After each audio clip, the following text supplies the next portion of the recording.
Acara ini didukung oleh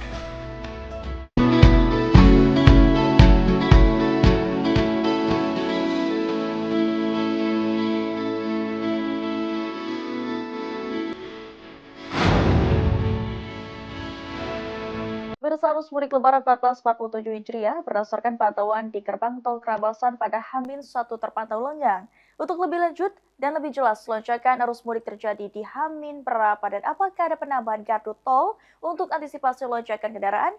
Kita saksikan reportase berikut ini untuk Anda.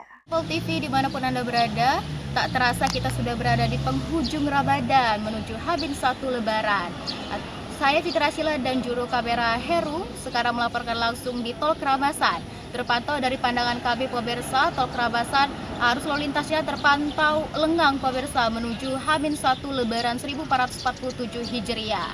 Untuk arus mudik ini kita akan dengar langsung keterangan dari manajer transaksi di Tol Krabasan. Mari ikut saya.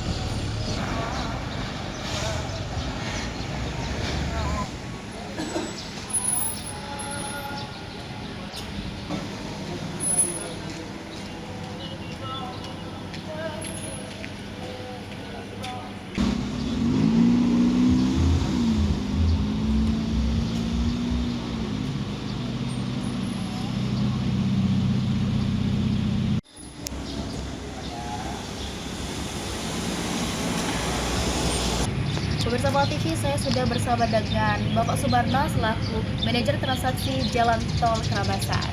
Halo Bapak. Pagi. Iya, selamat pagi Bapak. Pagi. Bapak, bagaimana Pak kondisi arus mudik di gerbang Tol Krabasan pada H-1 Lebaran 1447 Hijriah ini Bapak? Baik, bisa kami laporkan dari gerbang Tol Krabasan untuk kemarin untuk lalin sudah mulai menurun dan di puncaknya itu di kemarin sehari Kamis ya, hari Rebo ya atau hari Rebo itu lalinya cukup signifikan di angka 18.700 kendaraan, naik 6% dari tahun 2025 arus mudik. Dan juga untuk mulai sampai hari ini lalin terus melintas tapi sudah mengalami penurunan. Pak, apakah terjadi peningkatan volume Bapak kendaraan dibanding hari-hari sebelumnya? Jika iya, itu berapa persen peningkatannya Pak?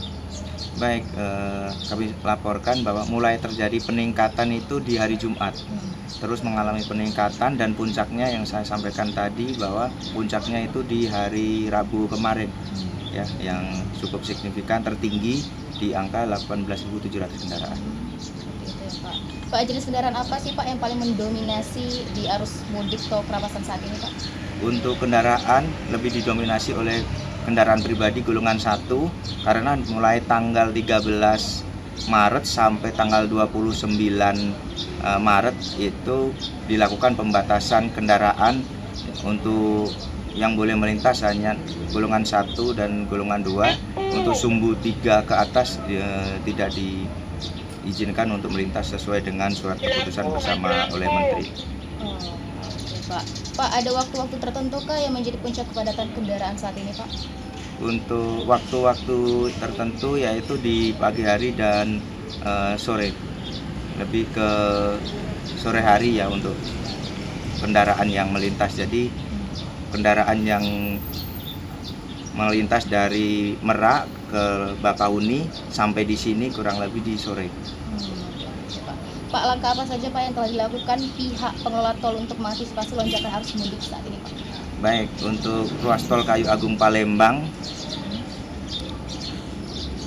langkah yang dilakukan yang pertama untuk di gerbang tol Krabasan dilakukan penambahan gardu yang awalnya 4 gardu menjadi 6 gardu dan juga penambahan petugas on call untuk membantu jika terjadi kepadatan dengan mengoperasikan mobil rider. Dan juga untuk mobil rider juga yang sebelumnya 4 jadi 8. Dan khusus untuk tahun ini dengan dioperasikannya gerbang tol barrier gate, gerbang tol Keramasan Utama yang difungsionalkan dari jam 7 pagi sampai jam 17 sore dan hanya diberlakukan untuk kendaraan golongan 1. Iya Pak, baik Pak. Pak, bagaimana prediksi arus mudik balik nanti Pak? Apakah diperkirakan akan lebih tinggi dibanding arus mudik saat ini Pak? Prediksi kami seperti tahun kemarin untuk lalin arus mudik mungkin akan mengalami peningkatan, tapi tidak begitu jauh, kurang lebih di angka 21.000 kendaraan. Pak, ini Pak, terakhir Pak, himbauan untuk para pemudik yang akan melintas di Tol Keramasan agar perjalanannya tetap aman dan lancar Pak.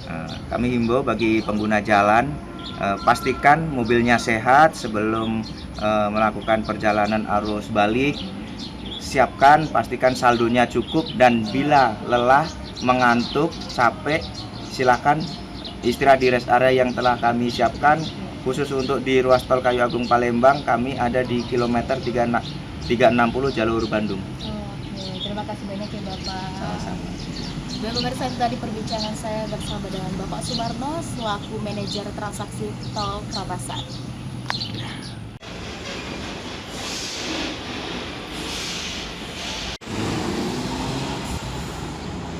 Baiklah pemirsa, tadi kita sudah mendengarkan langsung keterangan dari Bapak Sumarno selaku manajer transaksi Tol Keramasan, dihimbau untuk mengisi saldo e-tol agar menghindari kemacetan di gerbang Tol Keramasan, serta bagi pengendara yang kelelahan untuk beristirahat di rest area yang sudah disediakan.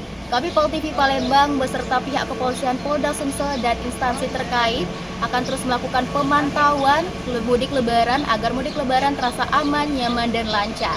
Saya Fitri Asilo, juru kamera Heru, melaporkan.